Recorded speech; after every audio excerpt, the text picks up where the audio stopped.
All right. So I am so excited about today's webinar because I know that for me personally, I have experienced a lot of judgment, just in general judgment.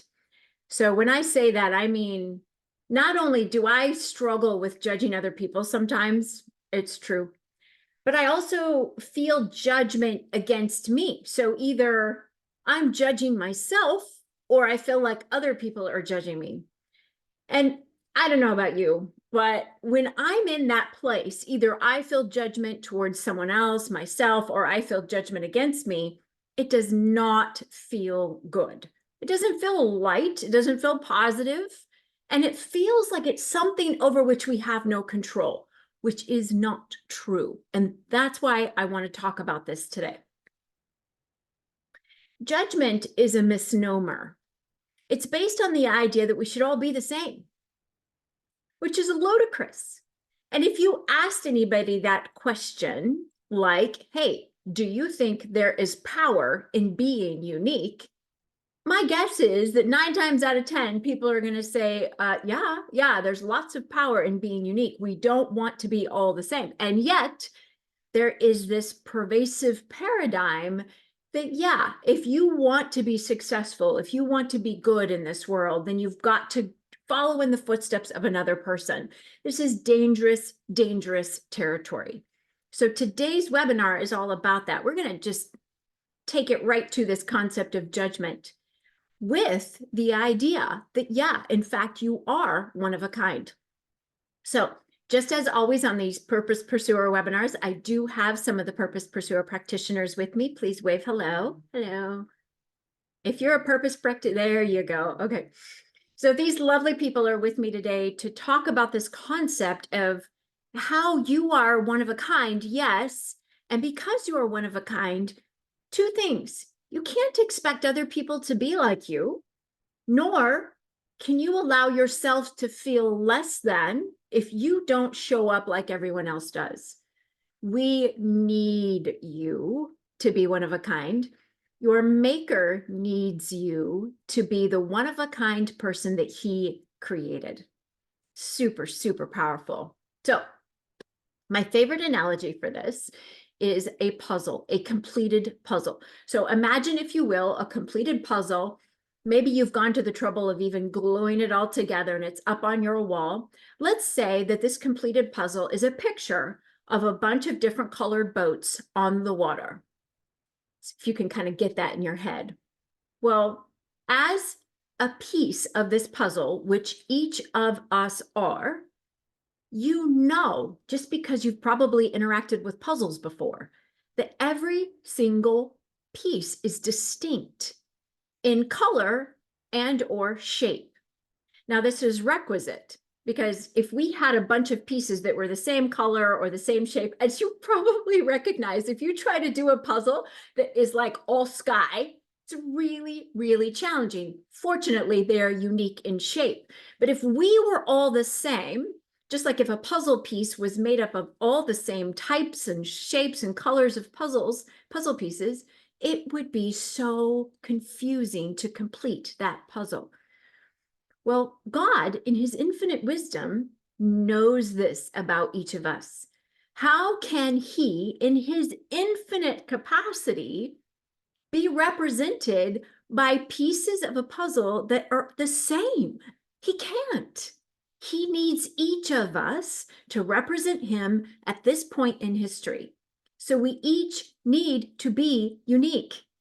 And he made us that way because he's super smart. So if we here on Earth try to be just like everybody else, it doesn't work. So imagine, if you will, you're putting this puzzle together that is all these different colored boats on water. And if you get all the red pieces together, you know, oh, good, this is the red boat. I'm going to create the red boat. Well, what if you got confused and you tried to put a yellow piece in this red boat? It wouldn't work. Conversely, if you took a red piece and tried to put it in a blue boat, it wouldn't work. Not only would the colors not create the picture you're looking for, but the shape wouldn't quite fit. Now, this is what happens when we try to be someone we're not, or when we judge someone else because they're not being like us. There are a bajillion different ways to do things in this world. And if we allow ourselves to be our one-of-a-kind nature as God intended, we will find our own way.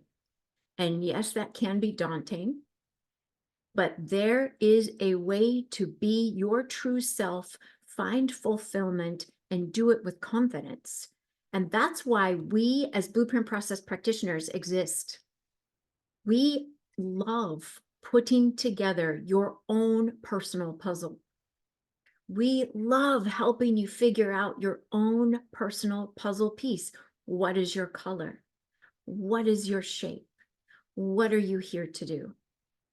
We are all designed, all 13 of us. There are 13 of us right now. I know that all 13 of us aren't on this webinar, but there are 13 of us, and all of us are uniquely designed to help you figure out where's your puzzle piece, what does it look like, what is its shape, so that you know how to bring your value into absolutely everything you do, whether personal, professional, spiritual, voluntary, social, family, you name it.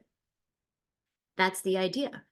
You want to show up as your puzzle piece, distinct, separate, brilliantly colored, uniquely shaped. You want to show up like that in everything that you do, because that's how God designed you to represent him.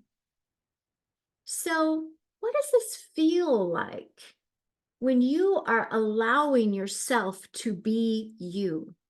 It's really, really quite fascinating, and it operates in direct contrast to another paradigm, another fallacy that we belabor under. And that is that if you're to create value in this world, it's got to hurt. You got to work for it, nose to the grindstone. Well, when we allow the light of God to shine through us naturally, that's what it feels like. It feels as natural as breathing, and yet way more fulfilling. So we're going to talk about this a little bit today. And honestly, we do this the fourth Wednesday of every month at noon Pacific. We're right here talking about this very concept that you're one of a kind for a reason, and you have everything you need right here in your blueprint, because God's smart like that, so that you can fulfill the purpose here that you're meant to do. So I have an action item for you today, and then we're going to get to some of the other practitioners, and I have a few questions for them about their own experience with feeling judged and judging others, forgetting completely that we're all one of a kind and should be one of a kind. Our lives should look distinct. The way we approach a project should look unique. So my action item for you as you go forward between this webinar and next month's webinar, which is May 22nd at noon Pacific, I would like you to watch for what feels most natural to you. What calls to you?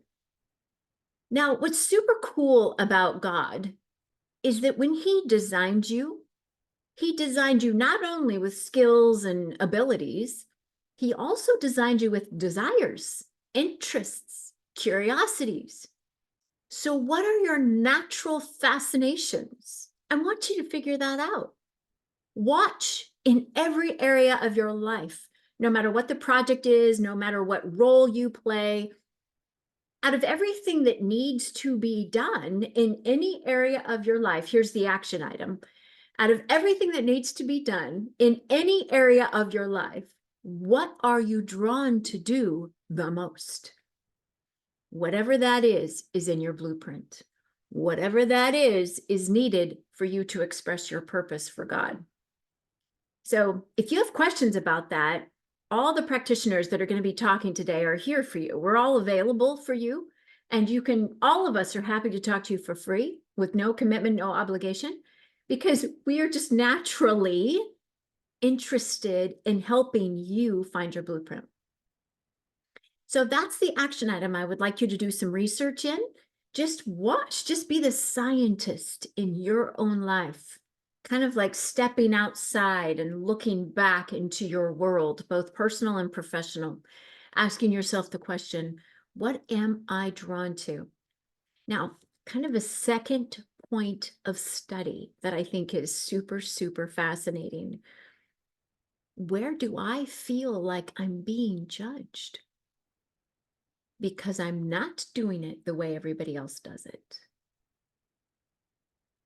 Maybe that one area or that one thing that you feel like you've been judged in, maybe your whole life, maybe they who are judging you aren't right.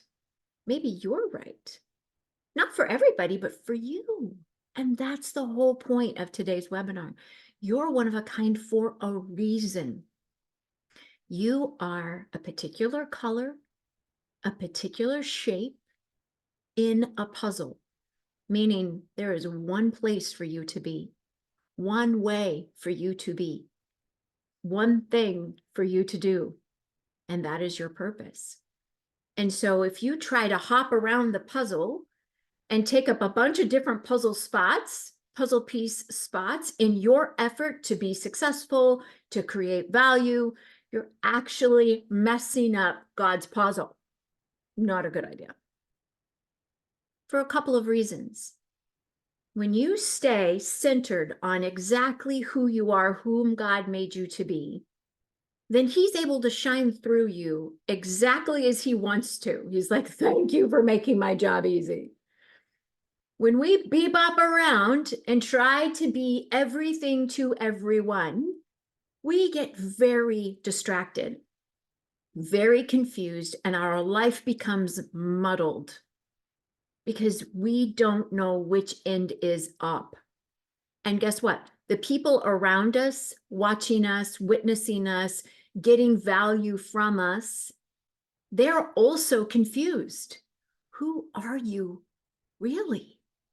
And this is why our world is struggling so much with this concept of identity today, because we're trying to be everything to everyone. We're trying to fit into some kind of a mold.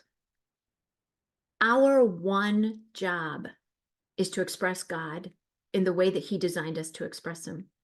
So the blueprint process helps you identify what is that design. Emily and Frank, if you can look at their pictures, they've got a piece of blue, a banner that's blue in color with a bunch of white circles all around it. That is their blueprint. You, all of us, have a blueprint that looks similar, but each item on those circles is unique, which describe your color, your shape that you're meant to hold in God's puzzle. So all the blueprint process practitioners, we all guide people one at a time to find their blueprint, to unearth their God-given design, so they know how, as they're going through their day, to not be distracted, not confused, and not give in to the temptation to be like other people. We stay centered on our blueprint, and we know this is who I am and this is how I express God. It's really, really quite relieving and very confident, inspiring.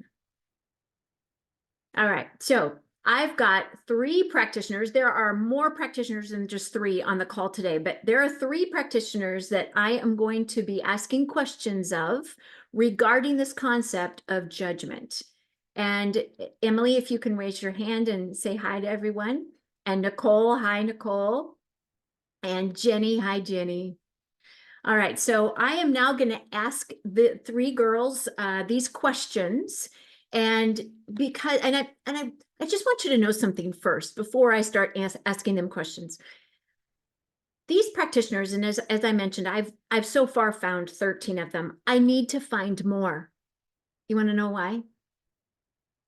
Can you imagine a world where everybody understands their puzzle piece?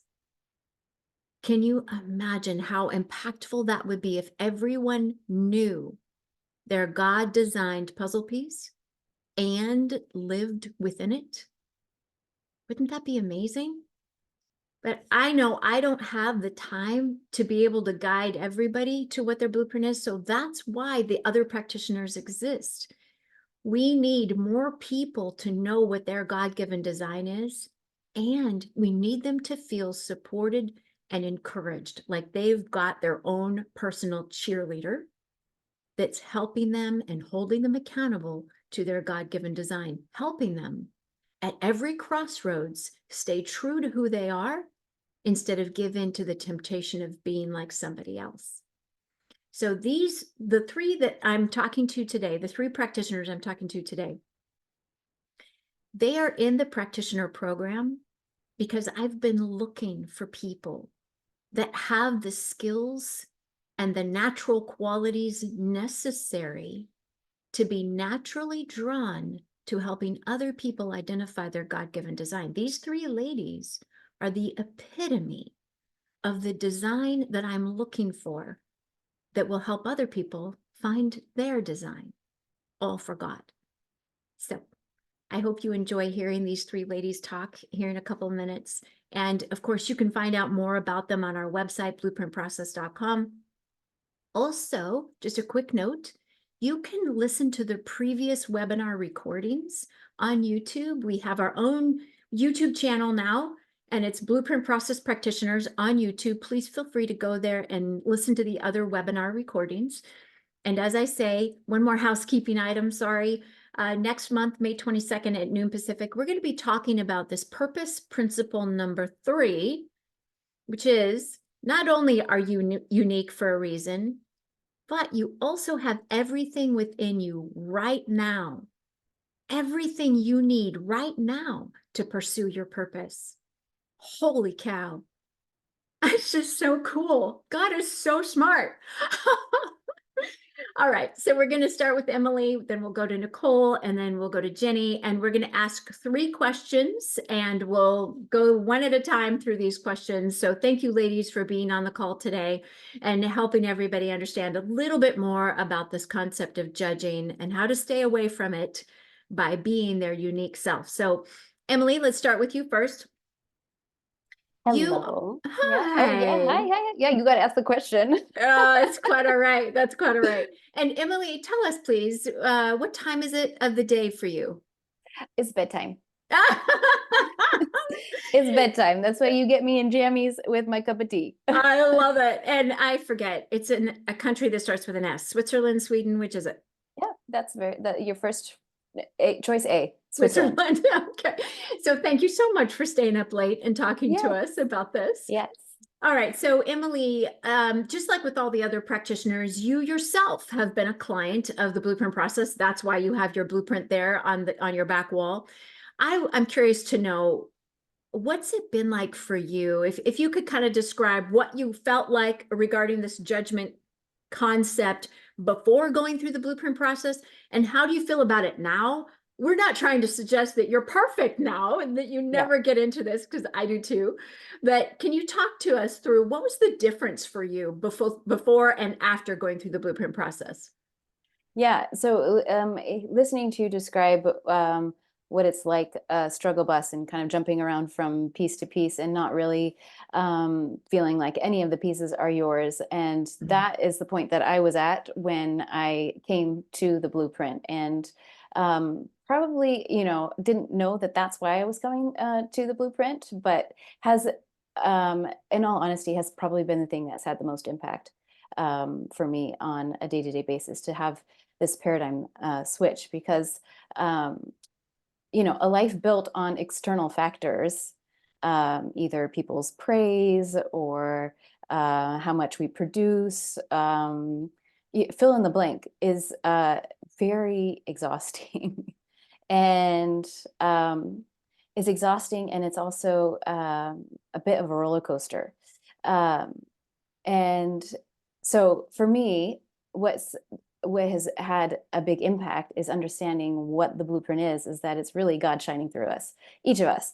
And so this humility of, it's letting go of the self-criticism. And I think practicing that on me has now, I'm starting to be able to judge less with others, but that has been a big part of it, is is really understanding that my blueprint is God expressed, and there's just a huge amount of awe and humility Mhm. in front of that, and you can just kind of relax into it. And like you said, God is awesome, and it's not like, wow, I'm so great when you look at it, but it's, you're like, wow, God is so great, Yeah. and that is that's a big shift, and that has probably been the thing that has changed the most dramatically, is letting go of that self-criticism in that Oh, respect.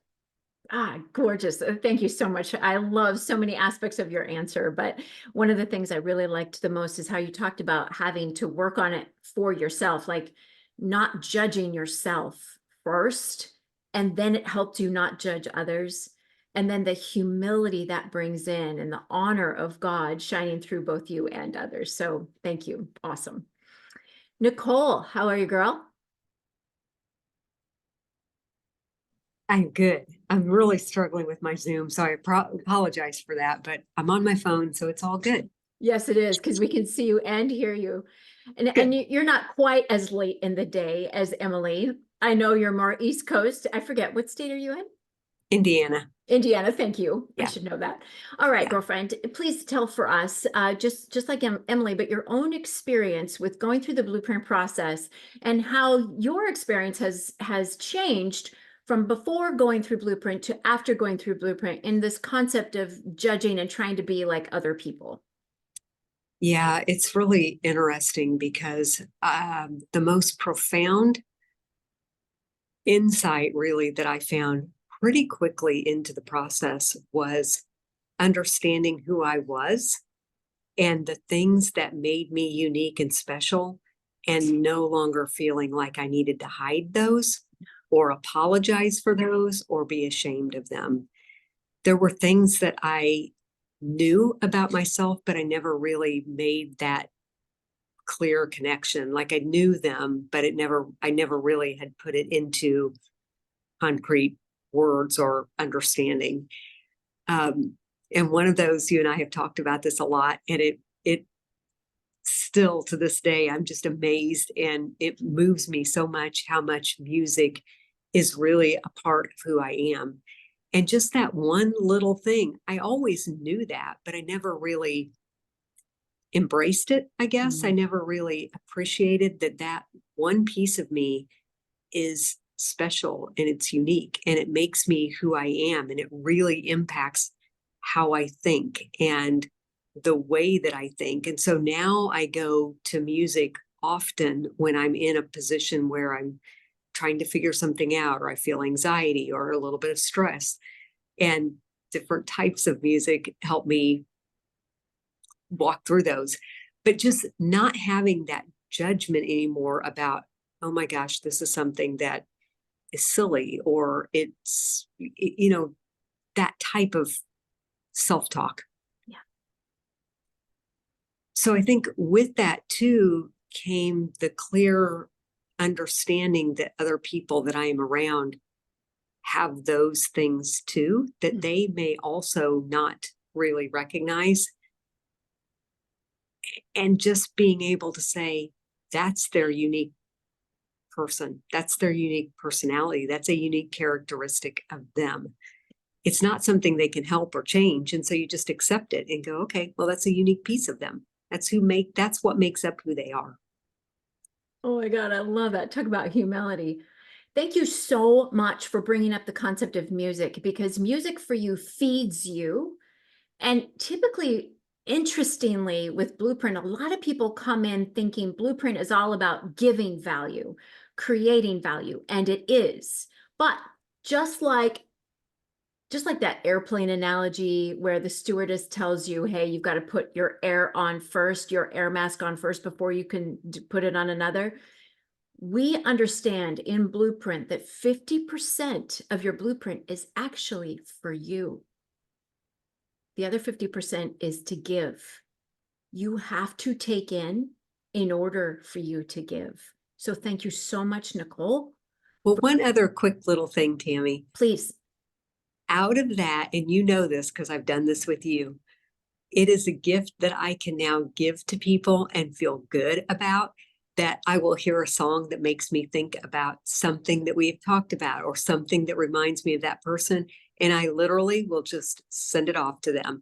I don't even say anything. I just send a song from YouTube or whatever, and just like, hey, I'm thinking about you today.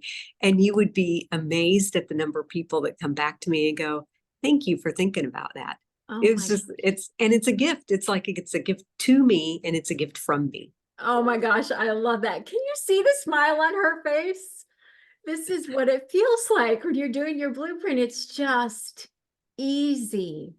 And as Nicole is identifying, it's like you're breathing in and breathing out. I mean, that really is a good analogy, except it's so much more exciting than breathing, honestly. Thank you so much. What a great example. All right, Miss Jenny with the awesome glasses, how are you? I'm doing wonderful. Thank you. How are you, Tammy? Excellent, dear. Thank you for being able to be here today. I know you had some other craziness going on, so thank you so much for making the time to be here. Please tell us, where are you hailing from? I am in Salt Lake City, specifically Riverton, Utah. So it's about 1:26 my time. Thank you. I love it. I love this. It's the diversity of God's puzzle. And we know that God's puzzle is all over the world. So Blueprint is available all over the world. So exciting. It really contributes to my personal vision of having every single person on this planet knowing their blueprint and walking in it. Thank you. All right, dear. So for you, what has been your experience both before and after Blueprint in terms of this feeling of obligation, expectation, and walking your own path, being true to you? Sure. So for me, I've spent a lifetime making an attempt to change who I am, to be like somebody else, to mimic an attribute I saw as desirable in another human being, and constantly getting out the beat up stick of, why can't I do this? Why can't I do that? And just whacking myself over and over and over again of, why am I not X, Y, or Z? Right. Book after book after book after book of how to do this and this and this. And then I go through the blueprint process with lovely Tammy, and she starts shining a light on these things that I'm constantly having a beat up stick on, and saying, this is unique about you. This is what's beautiful about you. This is what's amazing about you. And initially I'm like, wait, those are attributes. Those are positives. Those are good things. Wow, this is amazing. And so then I had a total shift of perspective, like put on literally a new pair of lenses, and get to, every time I see something desirable in somebody else, I can go, how cool is that they have that attribute, and turn that into a recognition about myself of, how cool is it that I have this attribute and I have this ability to do this unique thing.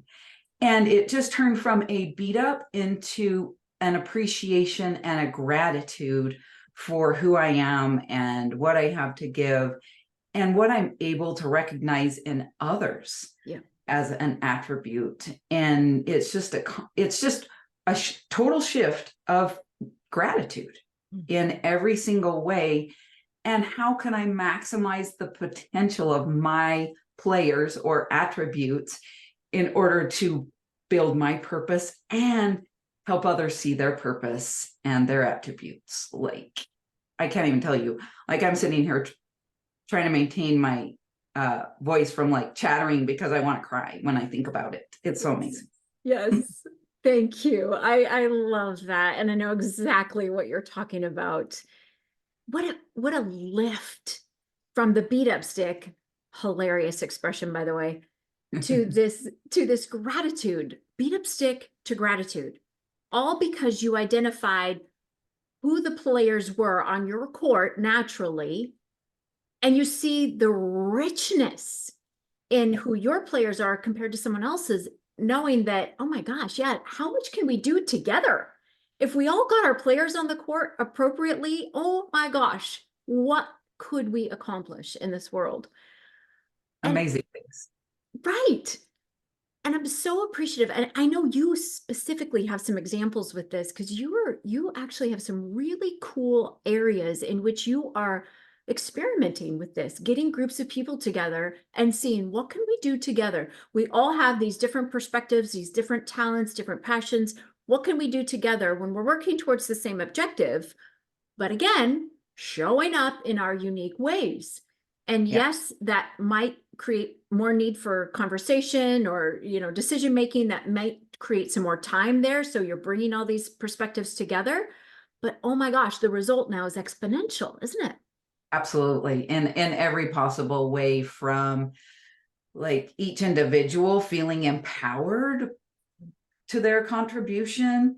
And as a whole, it shifts the energy 1,000 times to the positive. It's really quite amazing. Oh, I love it so much. Thank you for bringing that point up. And thank you for setting down the beat up stick. I honestly don't think God would be super pleased if we used a beat up stick on ourselves or others. And that tends to be the case, doesn't it? When we're judging ourselves, the tendency to judge others is easy, easy, easy. Yep, And it's gone in the chipper. It no longer exists. it's gone in the chipper, and you probably have one, don't you? A chipper. Yes, I do. Oh, I love that so much. There's your uniqueness coming out. Awesome. All right, ladies, let's go to question number 2. All right, so this is more of like in a social setting, not necessarily if you had a client with you going through the blueprint process. So when you guys find yourself in a social setting, maybe you're on the phone or out hanging out with some friends or whatever, and someone is telling you that they're struggling with either a feeling of comparison, they're judging themselves against someone else, or they're judging someone else and they're wanting to get off of it. How do you guys help the people in your world who are not going through the blueprint process? How do you help them feel better and maybe gain a tidbit or something that they could use to improve that situation, or kind of ignore the temptation to either but be judgmental or compare themselves to others? Emily, let's start with you. Yeah, it's for me, like you said, far from perfect, and probably, deal with some temptation of judgment on a daily basis. So I can understand what that feels like. And yeah, and so I'm there a lot. And I can only speak from my experience, what helps me. And I know that if that is something that I'm experiencing, that usually it's a sense that's trying to limit this idea that God is infinite, and like you said, trying to say that either that we need to be the same, or even that our good comes from a place that's not divine. And I think that's important to underline, is that all of these things we're talking about, like what Jenny's talking about, Nicole, they have a source, and that source is good. And so if we're looking for that, if we're looking for good, then what is left to criticize? Do you see what I mean? And so if I'm tempted to judge, there's something that's trying to tell me that the source of these things is either not divine, or it's not good, and I'm just needing to be reminded and reconnect with that sense. Because really, when our focus is on that, there's nothing left to judge or criticize. Wow, girl. I appreciate that so much. I know you have 3 young ones at home.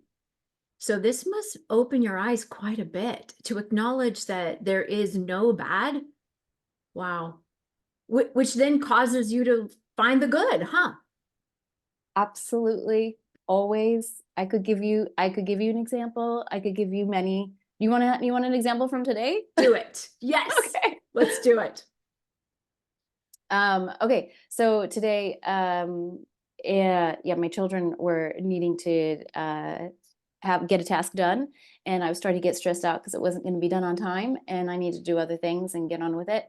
So, I came in and made a judgment about what needed to be done and how it should be done, even though they had a plan and they were going to get it done. And my daughter said to me, she said, nobody's asking you to do this. Nobody's asking for your help. We can do this. And I said, well, and I made a judgment about it. She said, you're not going fast enough. And the task got done, but this is what I mean by not being perfect. But what did happen in the aftermath was realizing that, you know what? I was maybe not relaxing into my puzzle piece here of trusting and knowing that all is good, and that this little one, who's also a very strong leader, had organized and figured out how to get this task done and was going to do it. I just needed to trust. I went up and told her that afterward, and she said to me, she said, well, I forgive you. Oh, So goodness. my point is that, that's, okay, maybe it didn't happen all in the moment, but Doesn't matter. we can get better at that. Yes. And so, the harmony was there, all the good was there. And that's what I mean by just, Tammy calls it the reticular activating system. We get what we're looking for. And so when we're looking for the good, we'll get that. Yeah. Oh my gosh, thank you so much for being vulnerable and sharing that story with us. I'm confident that every single one of us have experienced something like that. And oh my gosh, what a lesson for your little one to have you come up and in full transparency apologize. And then for her to have the power to be able to say, I forgive you. That's almost better than if you had been perfectly in your puzzle piece before. It's Good on you, girl. And thank you so much. What a perfect example of what we're talking about today. Awesome. Thank you.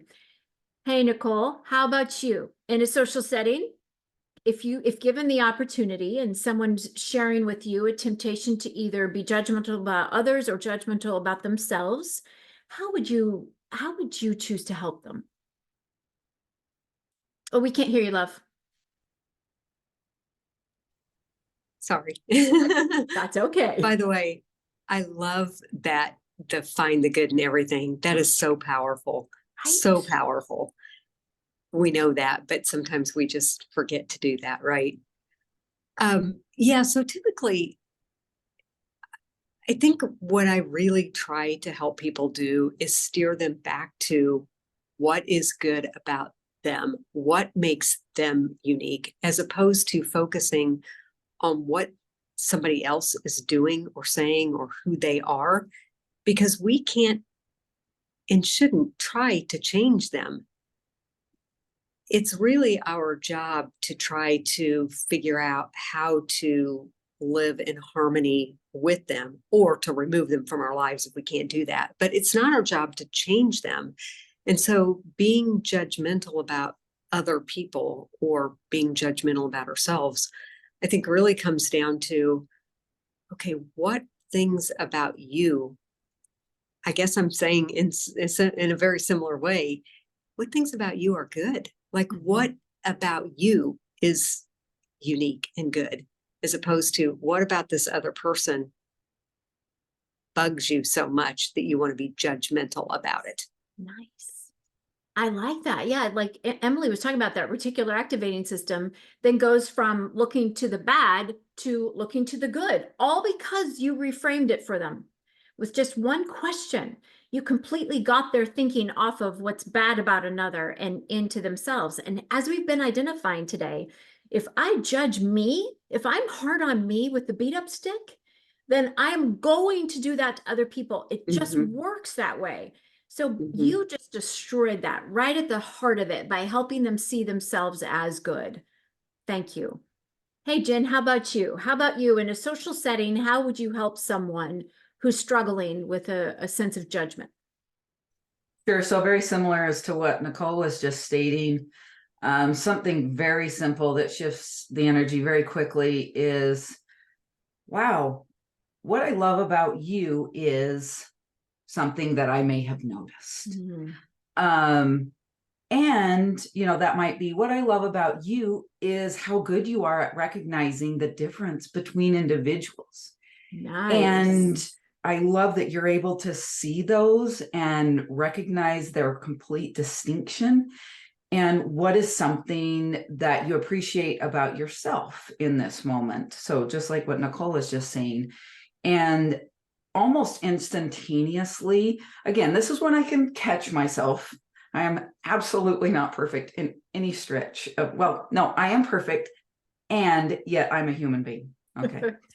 So the human beingness has its way of falling out and showing itself.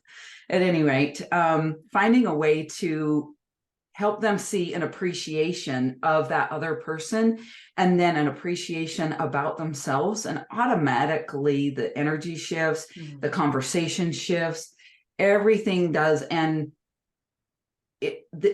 you can actually see the difference in their face, in their body language, and in mine, because I can notice for myself that I feel stinky and gross when I want to judge or say something not great about somebody. Like, I can feel inside. And so I'm imagining that they're probably feeling something similar. And more often than not, it's a recognition that they might be feeling something inside. And it's really, it's so much easier to project that feeling inside onto somebody else, because it means I don't have to be accountable. And so if I can shift that into an appreciation about somebody else or about them, then everything shifts, and it's just awesome from there. Absolutely. I love that perspective shift.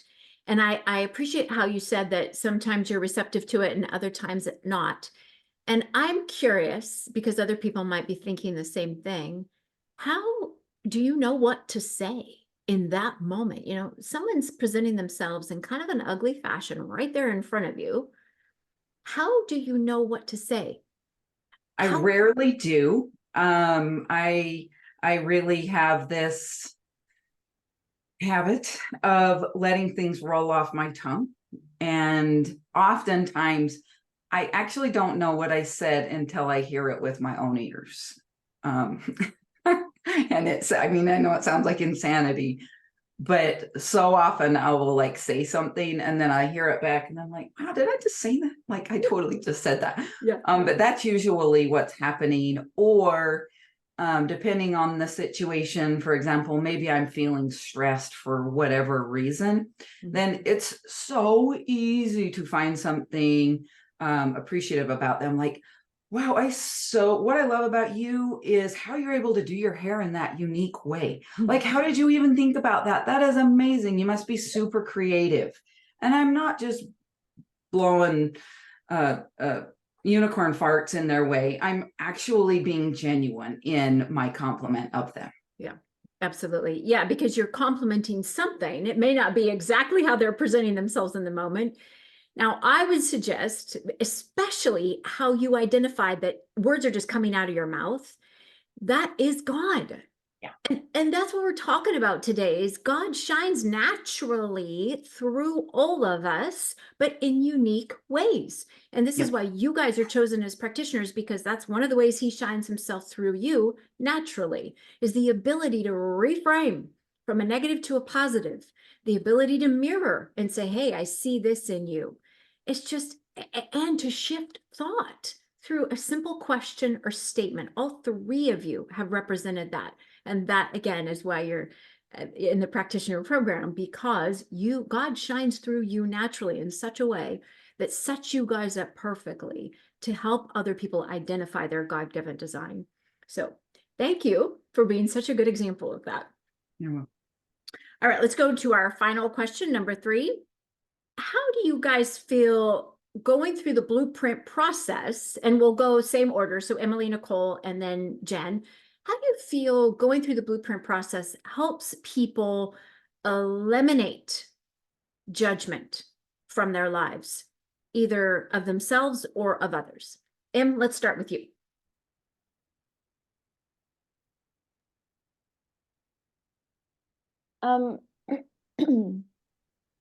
Well, I think a word that's coming to me is curiosity. So, you know, Yeah, I mean, I don't think that those two things can exist together, judgment and curiosity. And so when you're presented with something, like Jenny and Nicole and you, Tammy, have said, you're presented with something and you're thinking, well, I want to know more about that, because that's what we all are, these packages, and you want to know more of what is inside each of us, Yeah. and that's that's the total opposite of judgment. And to me, that's that's the beauty of the sparkle and the magic, and like you're splunking in a cave and what's around the next corner. And I gave a parenting example, but this idea of curiosity has been so helpful. Curious about my children's blueprint or in other people's blueprint, and yeah, what's left to criticize? Oh, I love that. Yes, 100%. Curiosity and judgment cannot exist in the same head at the same time. Brilliant. Nicole, what do you have for us? How do you feel like the blueprint process helps people eliminate judgment from their lives? Well, I also have to say, I love that curiosity and judgment cannot exist together. That is profound. Yeah. Really, it is. So I will admit that despite knowing my blueprint, I'm not always not judgmental. There are times where I catch myself. So it doesn't eliminate all of that completely. What it does do, though, is it makes it much more front and center. So I realize and recognize when that judgment is happening, and can step back and say, what is it in this person's blueprint? And I guess the easiest example I can give is with my husband. So you and I have talked about this. He and I have very different blueprints. Sometimes his blueprint bugs the taties out of me. It just does. Because sometimes they butt up against each other, right? Yeah. But it's so much better now because I can look at that and I know that he's not trying to irritate me. Right. And it's my response to his blueprint that's really irritating me. And so if I can look at that piece of the blueprint and go, okay, this is just who he is, it allows me to be much less judgmental and just take it at face value. This is just who he is, and move on. So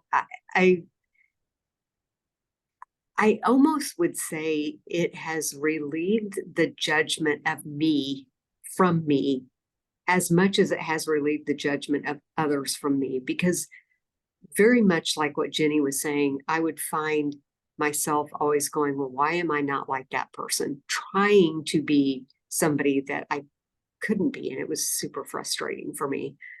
But just recognizing those unique characteristics and being able to look at the blueprint and look at those little circles every day and go, oh my gosh, yes, that is me. Yeah. Just gives me so much more appreciation for myself and for others as well. Yep. Thank you too for being vulnerable and bringing up the example of your hubby. Completely understand it. Obviously, you're not the only ones as a married couple who can sometimes seem to butt up. Their blueprints kind of do not mesh well. But I appreciate the take on what Emily was saying, that, and a little bit what Jen was talking about earlier, when we shift in our thought to the recognition that, oh, he too is a divine idea. He too has a divine design. So who he is God expressed. So that, again, it moves it from frustration to curiosity. Okay, if that is a divine idea, what's that for? It must be good. It must be valuable. It must be expressing God in some way. So what is it? Now, that doesn't mean to say that there aren't sometimes that people act outside of their blueprint and they're jerks, straight up jerks. That is a thing. However, just like we've been talking about, if we reframe our brain from focusing on their jerkness to focusing on their godness, even though we may not see it just yet, our reticular activating system will go find further proof of the fact that they are gods and not their own. Huge. It's like one of the the greatest things you can do for the world is when you see someone that is acting not in a way that is expressive of God. Because like Emily said earlier, God is all good. So good must be evident in every single one of his creations. So if you see something that is not godlike in someone, yeah, you could think about it, perseverate on it, try to problem solve it, or just get away from them altogether. You could. Or you could take it to God and say to God, okay, God, I know you created this person. Please help me to see them as you designed them. Now, your reticular activating system will go and look for evidence of them being a God-designed idea instead of the jerk that they've been presenting themselves at or whatever. Hugely, hugely helpful. And you will watch people transform right before your eyes. Not because you did anything, but because God did.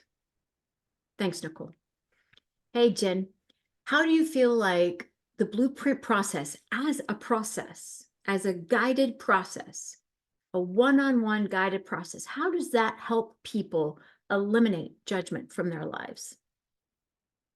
So if I remember that comparison or judgment is nothing but a thief of joy. Every time I compare or judge, I'm robbing myself and the other person of joy. And so if I think about it like spending out of my joy bucket, I don't want to do that. No. And I want to continuously fill my joy bucket as often as possible. And so as I know my blueprint and as many people as possible come to learn their blueprint, then they can recognize all the joy that comes from us being unique and individual in all these different aspects and ways. And so again, the more of us who know our blueprint, I do believe that we all know our blueprint instinctively. Just do we actually recognize it in such a way that we can utilize it to maximize our potential as a human being? Yeah. And so just resist simply remembering that. And I actually envision that because I'm a very visual person, of taking a piece of joy out of my joy bucket and or maybe even suggesting that to somebody else or making that comment. I've made that comment a lot of times. Did you know that comparison is a thief of joy? And most of the time, sometimes people get bent and that's okay.